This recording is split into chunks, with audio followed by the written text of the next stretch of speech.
Renovasi hati bata demi bata, bongkar yang lama, bangun yang baru.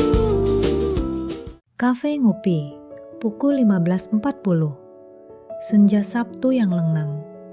Bram menyandarkan tubuhnya pada konter kayu panjang yang sudah memutih di beberapa sisi karena usia. Jemarinya bergerak terampil membersihkan portafilter mesin espresso. Sebuah ritual kecil yang selalu membuatnya tenang. Aroma kopi sangrai yang baru digiling berpadu dengan harum kayu manis, melingkupi seluruh ruangan seperti selimut tak kasat mata. Di latar, suara grinder kopi berdengung rendah, bersahutan dengan alunan lagu Why Does It Always Rain On Me dari Travis yang mengalun dari turntable tua di sudut ruangan. Kafe milik Pramudya, sahabatnya, ini memang menjadi pelarian favorit Bram, tempat untuk berpikir atau sekedar menikmati kesendirian tanpa gangguan. Kopi enak, playlist yang bebas diacak-acak, dan suasana yang tak pernah terlalu ramai karena lokasinya yang tersembunyi di turunan jalan asri, jauh dari hiruk-pikuk jalan raya. Menempati sebuah pavilion yang terpisah dari rumah utama sang pemilik, kafe ini seolah menyembunyikan diri dari gemuruh Jakarta. Pengunjung yang datang langsung disambut suasana homey. Pojok buku dengan rak-rak kayu tua, kursi malas berkulit kumal yang justru semakin nyaman karena usia, dan alunan musik dari turntable yang sesekali berderak halus. Ibarat seorang tamu yang sedang berkunjung ke rumah sahabat lama. Di undakan tanah yang lebih tinggi, tepat di samping dan hanya 10 meter jaraknya, berdiri rumah utama sang pemilik dengan view yang lebih baik. Bram dan Pramudya kerap naik ke area rumah lewat anak tangga batu di belakang kafe, mengobrol di teras belakang sambil berkelakar bahwa kadang rasanya seperti sedang duduk di sebuah villa di luar ibu kota. Hujan rintik-rintik mulai membasahi jalanan di luar, menambah lapisan ketenangan pada sore yang sudah sunyi ini. Brrrt, brrrt. Ponsel di atas konter bergetar keras, memecah kesunyian sore yang tenang. Bram melirik layar. Putri. Tumben amat batinnya. Biasanya kalau ada apa-apa selalu lewat chat, jarang sekali menelpon. Dia mengangkat. Ola Put, Ken. Belum sempat kalimatnya selesai, suara Ruli sudah membahana dari seberang, panik dan berantakan. Bram, gimana nih? Dia nangis-nangis keluar, Bram. Gue gak tahu harus apa. Bram langsung menegakkan tubuh, menyadari ini bukan Putri yang menelpon, melainkan Ruli dari ponsel Putri. Sesuatu yang tidak beres.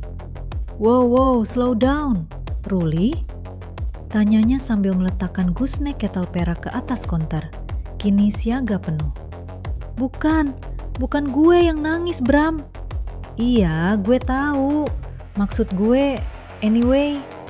Potong Bram, ingin langsung ke pokok permasalahan. Kenapa? Siapa yang nangis? What happened? Lalu suara Nana menyela, parau, bergetar, penuh penyesalan. Gue bikin novel, inspired by dia dan elo, the contractor dan the CEO. Dia marah banget, Bram. Dia kayak panic attack gitu, lari keluar, gak mau angkat telepon kita. Bram menghela napas panjang, mencerna setiap kata. Nana and her big ideas. Tapi kekhawatirannya langsung teralih pada gambaran Helen. Ketakutan, sendirian, di luar sana. Oke, katanya. Suaranya sengaja dibuat tenang untuk menetralkan kepanikan mereka. Lo pada tahu dia kemana? Apartemen? Gak tahu, kita yang di apartemen, dia yang keluar. Itu yang bikin kita parno. Teriak Ruli berantakan. Lu aja yang coba telepon, Bram. Dia pasti angkat kalau lu yang telepon. Gue coba, kata Bram dengan segera. Jangan panik. Lo pada tetap di apartemennya. Siapa tahu dia balik, gue urusin. Dia menutup telepon. Jantungnya berdebar sedikit lebih cepat dari biasanya. Dengan cepat, Bram menekan nomor Helen. Panggilan terus berdering, hingga akhirnya masuk voicemail. Halo, ini Helen. Damn it. Dia tidak ingin membanjirinya dengan panggilan. Itu hanya akan membuatnya semakin tertekan. Sebaliknya, Bram mulai mengetik pesan-pesan singkat. Hati-hati memilih setiap katanya. Nana cerita, "You okay?" Terkirim. 3 menit, 5 menit. Layar ponselnya tetap sunyi. Tidak ada balasan. Beberapa area di Jakarta banjir lagi. Lo udah balik pulang? Aman. Terkirim. 5 menit, 6, 7, 10, 15 menit berlalu. Tidak ada balasan. Bram menggesek layar ponselnya, membuka aplikasi Find My Friends. Berkat perjalanan gunung bersama dan insiden stalker yang pernah mereka alami, mereka semua saling berbagi lokasi untuk alasan keamanan. Sebuah titik kecil muncul di peta digital, bergerak perlahan di jalanan dokter. Satrio. Dia lagi nyetir. Thank God. Mungkin udah OTW pulang. Bram mengetik lagi. Gue di ngopi nih. Lalu mengirim share location-nya. Mau numpang pelarian? Gue ada matcha latte dan dark chocolate cake. Atau lo mau gue temenin kemana aja? Yang penting lo aman. Jempolnya berhenti sejenak sebelum menekan kirim. Am I being too much? Dia meletakkan ponselnya. Berusaha kembali menyibukkan diri dengan merapikan cangkir-cangkir di rak. Tapi pikirannya tetap tertuju pada Helen. Dia membayangkan wajahnya yang biasanya cerah, kini dipenuhi amarah dan ketakutan. The Contractor dan The CEO. Dia hampir tersenyum membayangkan judul itu. Tapi kemudian menghela nafas. Nana memang selalu bisa menciptakan badai dari cerita yang paling sederhana. Bling! Ponselnya berbunyi. Bram menyambar. Helen, OTW. Hanya satu kata, tapi itu sudah cukup. Bram menghela napas lega. Seluruh ketegangan di bahunya melunak seketika. OTW, gumamnya pada dirinya sendiri. Oke Bram, she's coming. Tak sampai 20 menit kemudian, Helen memasuki pintu kafe. Wajahnya terlihat seperti badai yang baru saja mereda. Masih mendung, tapi sudah tidak lagi mengamuk. Rambutnya yang biasanya hitam bergelombang rapi, kini basah oleh hujan karena keluar dari mobil tanpa payung. Helai-helainya menempel di pipi dan leher. Matanya sembab, memerah di pinggiran kelopak. Seluruh tubuhnya memancarkan kelelahan yang amat sangat. Bukan kelelahan fisik, melainkan kelelahan seseorang yang baru saja menangis habis-habisan. Matanya menyapu ruangan, mencari sosok pemundangnya. Bram melambai dari belakang konter dengan gerakan santai, lalu mengisyaratkan Helen untuk memilih tempat duduk sesukanya. Hanya ada 3 orang pengunjung lain, seorang ibu parubaya dan anak perempuannya yang berbagi sepiring kue. Lalu seorang remaja laki-laki yang tenggelam di balik layar laptopnya. Helen tidak memilih tempat duduk yang dekat konter. Dia langsung menuju sudut paling jauh di kafe, tempat paling tersembunyi dari pintu masuk. Menjatuhkan diri di kursi malas tanpa sempat melepas jaket denimnya yang basah. Bram memberinya waktu, tidak buru-buru. Dia menyiapkan segelas matcha latte hangat dengan hati-hati dan meletakkan sepotong dark chocolate cake di piring kecil, lalu mendekat. On the house, you look like you could use some sugar. Helen mendongak. Matanya yang lelah bertemu tatapan hangat Bram. Seulas senyum lemah terbentuk di bibirnya. Hey, thanks. Lu tuh kerja di sini juga? Ya enggak lah, jawab Bram, mendudukkan diri di seberangnya. Punyanya temen, kadang gue bantu prep kalau lagi sepi di weekend kayak sekarang. Dia menyandarkan punggung dengan kasual. Lo kelihatan habis lari maraton. Mau cerita? Dan cerita itu pun meluncur. Seperti air yang akhirnya menembus bendungan. Tentang novel Nana, The Contractor, dan The CEO, sebuah fiksi yang terinspirasi dari kehidupan Helen dan Bram tanpa sepengetahuan mereka. Tentang panik yang menghantamnya ketika membaca halaman demi halaman dan menyadari bahwa perasaan yang selama ini dia sembunyikan ternyata terlihat jelas oleh sahabatnya sendiri. Lalu tentang Yunus, si mas-mas IT support di kantornya, yang ternyata adalah sosok stalker misterius yang selama ini menghantui hidupnya. Tentang Alex, si jagoan siber yang berhasil membongkar identitasnya. Bram mendengarkan, tanpa menyela, hanya mengangguk sesekali. Matanya tak pernah lepas dari Helen, membiarkan setiap kata mengalir keluar dari beban yang selama ini ditanggungnya.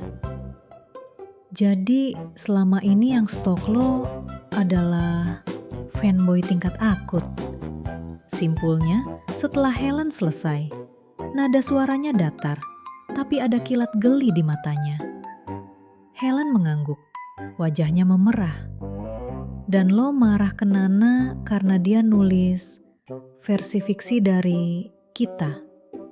Tambah Bram sambil menatap Helen dengan senyuman tipis yang penuh arti. Helen mengangguk lagi. Kini rona merah itu menjalar sampai ke telinganya. Gosh, she's so adorable this way. Bram mengambil garpu, memotong kue coklat yang tadinya dia bawakan untuk Helen, dan dengan santai menyuapkannya ke mulutnya sendiri. Well, katanya setelah menelan. Paling nggak sekarang lo tahu, stalkernya bukan pembunuh bayaran, cuma programmer yang kesepian. Helen akhirnya tersenyum kecil. Yah, dan soal novel Nana, Bram menggeser potongan kue ke arah Helen. Gue sih penasaran, chapter berikutnya ceritanya apa? Helen terbatuk. What? Bram mengangkat bahu, tapi matanya berbinar nakal. What? Katanya kita nyaris ciuman di lift. Di novelnya gimana ceritanya? Asking for a friend. Be casual, Bram. Santai aja. Sampai dia blushing lagi, muka lo yang bakal lebih merah padam. Santai, Bram. Dan untuk pertama kalinya sejak Helen masuk kafe, tawa lepasnya pecah. Seperti campur aduk antara lelah, lega, dan sedikit salting. Bram ikut tertawa. Untuk sesaat, di sudut kafe yang tenang itu, di bawah cahaya lampu kuning yang hangat dan alunan musik yang mengalir pelan, segala sesuatu terasa sedikit lebih ringan. Tapi kemudian Bram bertanya lagi, suaranya lebih lembut. Kehangatan yang tadi bermain-main, kini berubah menjadi perhatian yang tulus. Seriously Do, lo baik-baik aja? Helen balik menatapnya. Untuk sejenak, topeng kelincinya yang selalu berusaha terlihat baik-baik saja terlepas. Gue bingung. Akunya jujur. Gue malu, marah, tapi juga weirdly relief. Bram menangkap kejujuran di matanya. Bukan lagi Helen yang berusaha tampil put together. Ini Helen yang sebenarnya. Wajar, kata Bram. Lo baru aja discover bahwa arch nemesis lo adalah seorang mas-mas IT dan sahabat lo adalah shipper utama lo. Shipper? Tanya Helen. Keningnya berkerut bingung. Never mind. Bram cepat-cepat mengubah topik.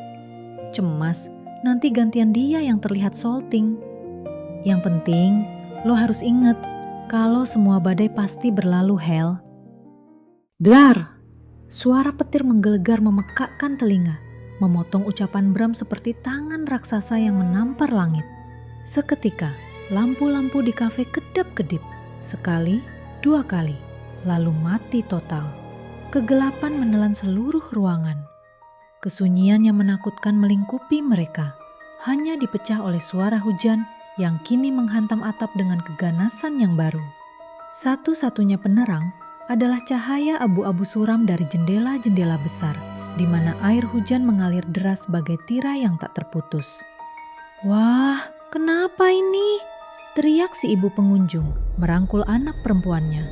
Kayak film-film kiamat, tukas si anak perempuan dengan mata membulat. Si remaja berlaptop hanya mendongak menatap langit-langit yang gelap. What the? Bram langsung berdiri. Hujan yang tadi hanya rintik-rintik, kini telah berubah murka. Air menghujam atap karport dari polikarbonat, seperti tembakan peluru. Tert, tert, tert, tanpa jeda, tanpa ampun. Di luar, permukaan tanah mulai tak terlihat. Yang ada hanya derasnya arus aliran air yang bergolak liar, membawa sampah dan dedaunan dari puncak turunan jalan, mengubah jalanan asri itu menjadi sungai coklat keruh yang mengancam. Banjir, gumam Helen, beringsut mendekat ke jendela. Wajahnya yang baru saja rileks dan merona, kini kembali tegang. Ketakutan baru menggantikan ketakutan lama. Bram sudah bergerak, insting kontraktornya langsung mengambil alih. Semua pelatihan, semua pengalaman di lapangan menyala seperti saklar yang dinyalakan. Dia mengambil senter dan beberapa lampu darurat dari bawah konter dengan gerakan cepat dan terlatih. "Oi Rio!" teriaknya pada seorang barista muda yang terpana di belakang konter. Wajahnya pucat di bawah cahaya senter. "Gue ambil sandbags dari gudang belakang. Lo sama yang lain, nyalain lampu emergency. Terus geser kursi dan meja yang berat ke pinggir tembok. Sekarang, cepetan!" Rio mengangguk panik dan segera bergerak. Bram menoleh ke Helen. "Hel, lo tolong bantu mereka. Gue harus cek akses tangga belakang." Helen hanya bisa mengangguk, matanya membesar. Tapi ada sesuatu di perintah Bram yang tegas itu yang justru membuatnya fokus. Seperti jangkar yang menahan kapal di tengah badai. Dia tidak lagi menjadi korban. Dia menjadi bagian dari solusi.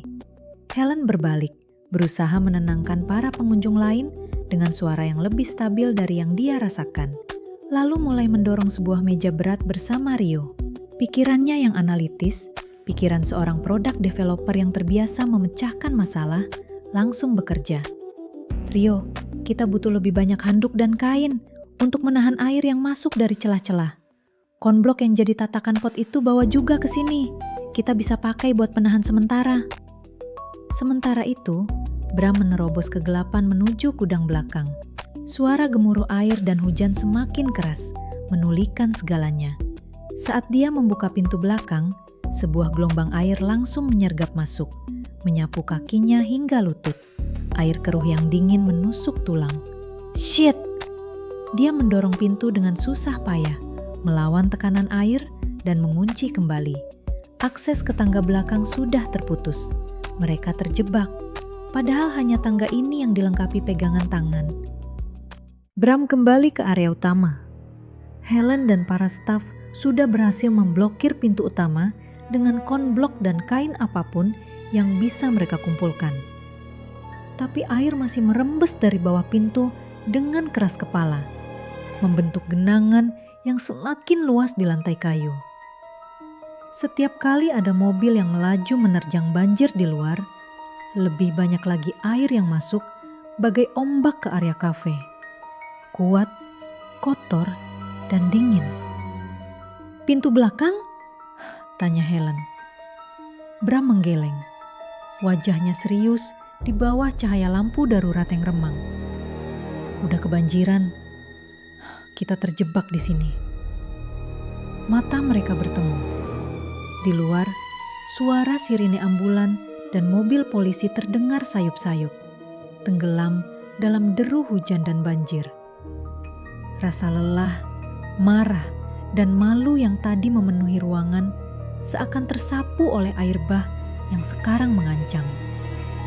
Yang tersisa hanyalah 2 orang yang terjebak harus bekerja sama untuk bertahan. Bram menarik napas dalam. "Kita harus pindah ke rumah utama. Tanahnya lebih tinggi. Tapi kita harus lewati area depan. Dan itu berarti jalan di tangga batu. Tanpa pegangan, sambil ngerobos banjir." Wajah para staf dan pengunjung lainnya pucat. Si ibu parubaya meremas tangan anak perempuannya. Si remaja berlaptop sudah meringkas semua barangnya ke dalam tas, siap pindah lokasi. Rio, si barista, terlihat mencoba menjadi pemberani, tapi kakinya gemetar. Oke semuanya, dengerin ya. Suara Bram menggelegar di atas deru hujan, memimpin dengan ketenangan yang kokoh. Ini rencananya. Kita semua harus crossing ke rumah utama. Airnya mungkin terlihat hanya semata kaki, tapi bisa sampai setinggi lutut. Arusnya deras dan udah pasti licin. Jadi kita bikin semacam human chain. Gue akan mimpin di depan. Rio, lo di tengah, bantuin ibu dan 2 adik ini. Helen, gue butuh lo jaga posisi paling belakang. Pastiin gak ada yang terlepas atau tertinggal. Pegangan erat, jangan lepas, oke? Helen mengangguk, mengambil alih tanggung jawab menenangkan yang lain. Suaranya lembut tapi tegas saat dia mendekati si ibu dan anaknya. Ibu, dek, pegangan yang erat ya. Kita ikutin panduan kakak yang paling depan. Gak jauh kok. Abis ini kita akan lebih aman. Mereka berbaris di belakang pintu kaca yang sudah mulai bergetar akibat tekanan air dari luar. Satu rantai manusia, siap menghadapi amukan alam. Bram menarik napas dalam-dalam sebelum mendorong pintu itu terbuka. Hus, air yang dingin dan keruh langsung menyergap masuk, menyapu hingga ke paha. Arusnya jauh lebih kuat dari yang dibayangkan, membawa potongan ranting dan sampah plastik yang menghantam kaki mereka. Terus jalan, pegangan erat!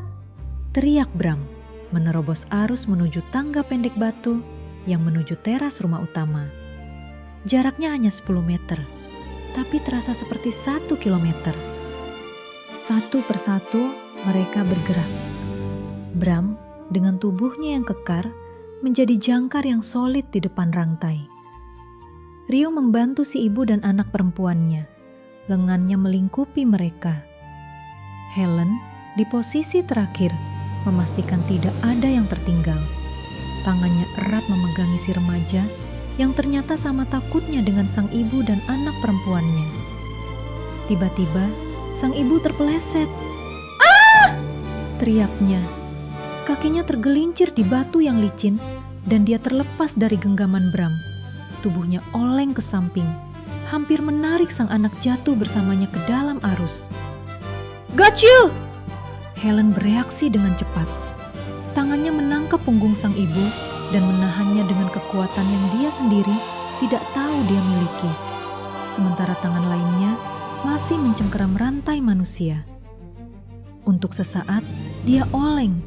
Kakinya tergelincir, tubuhnya condong berbahaya ke arah arus.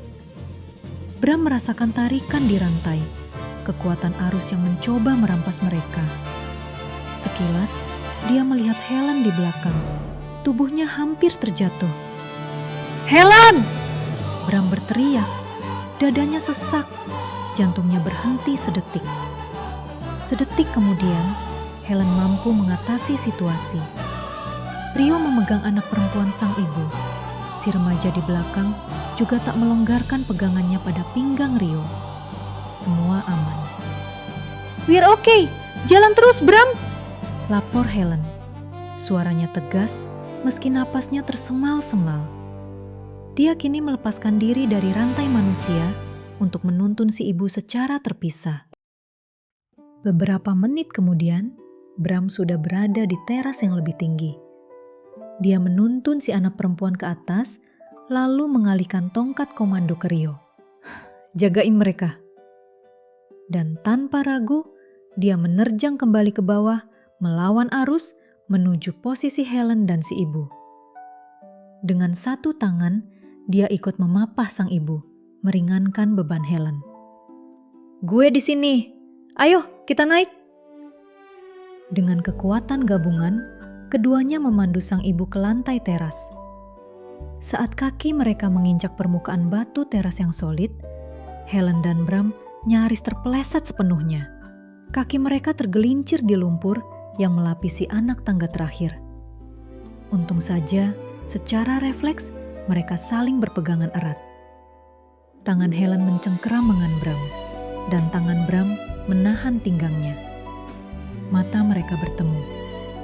Tidak ada kata-kata, hanya napas yang tersengal-sengal, adrenalin yang masih memacu deras di pembuluh darah, dan sebuah pengakuan diam-diam yang tak bisa diucapkan dengan kalimat apapun.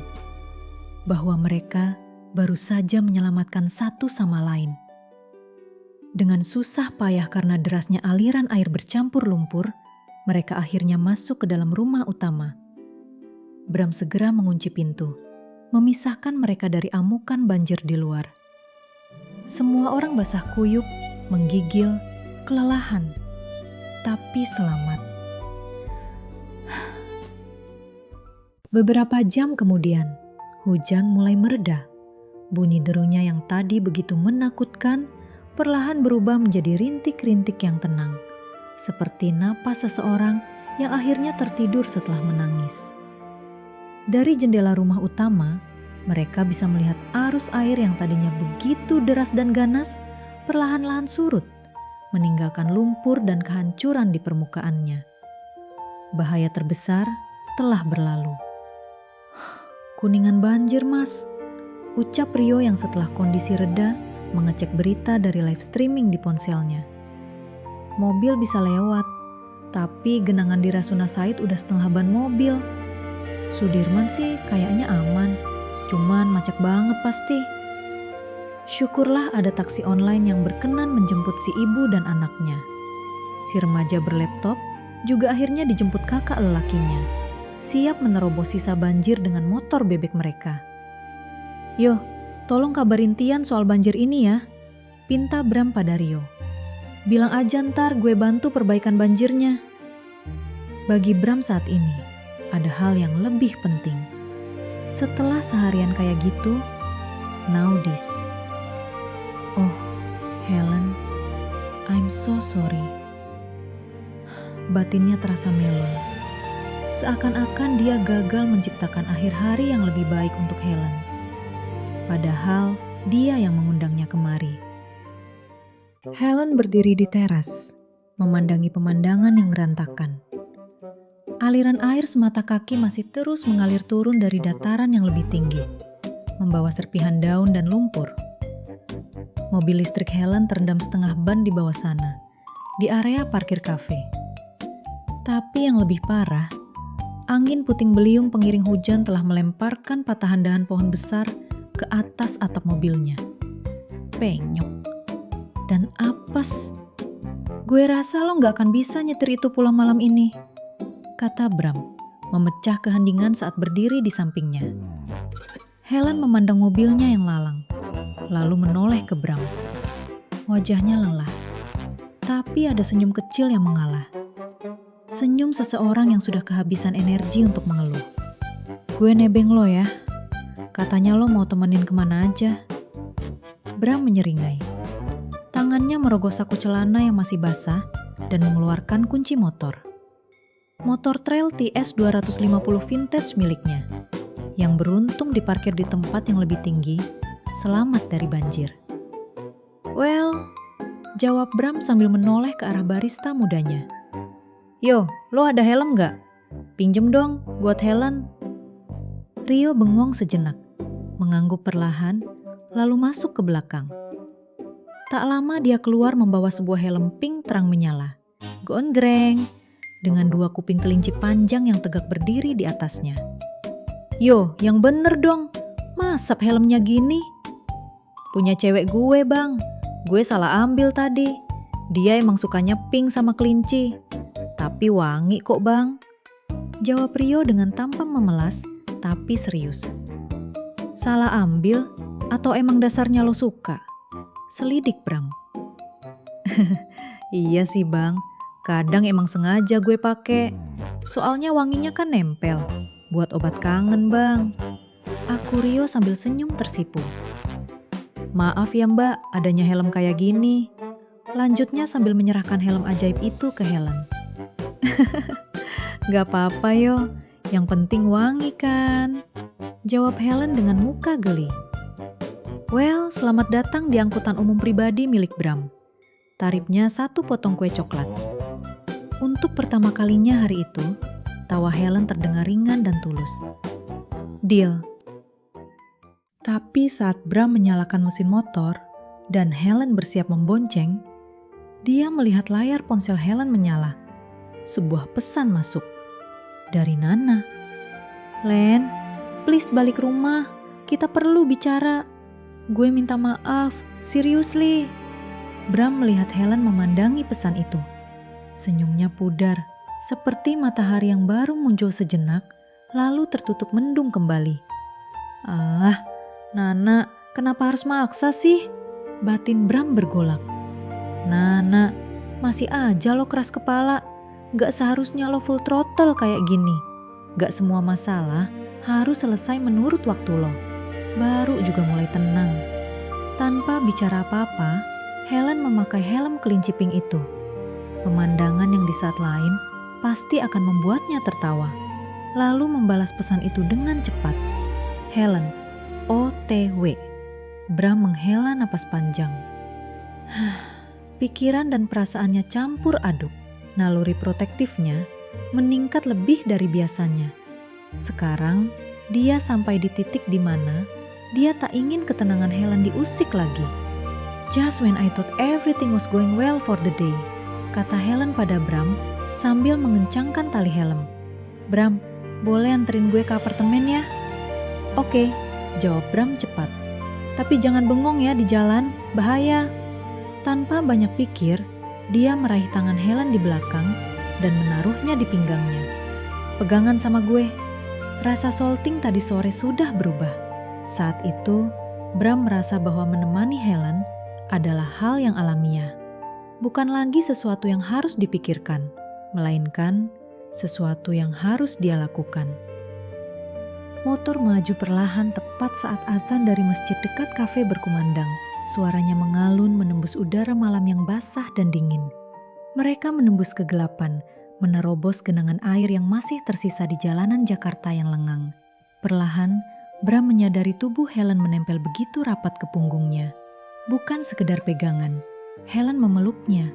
Pegangan tangannya di pinggangnya terasa erat, sangat erat, seperti seseorang yang tidak ingin melepaskan satu-satunya hal yang membuatnya merasa aman. Sisa wangi Mykonos Paradise, floral dan fruity, sesekali menari walau samar di hidung Bram, terbawa angin malam yang lembab. Sekilas, muncul rasa hangat di dadanya. Rasa yang sudah lama dia simpan, yang selalu dia tekan ke dasar hatinya. "Shut it, Bram. Dia cuma takut naik motor loh." Tepisnya sendiri, tak mau GR. Perjalanan pulang penuh keheningan, tapi kali ini keheningan yang berbeda. Keheningan yang tidak membuat Helen takut. Bukan keheningan yang hampa, melainkan keheningan yang penuh. Penuh rasa aman, penuh kepercayaan, penuh hal-hal yang belum bisa diucapkan. Satu hal yang pasti di benak Helen, ancaman terbesar malam ini bukanlah air bah, bukan pula novel Nana. Tapi bagaimana dia akan menyelesaikan semua ini tanpa kehilangan sahabat-sahabatnya atau pria yang motornya sedang dia tumpangi sekarang.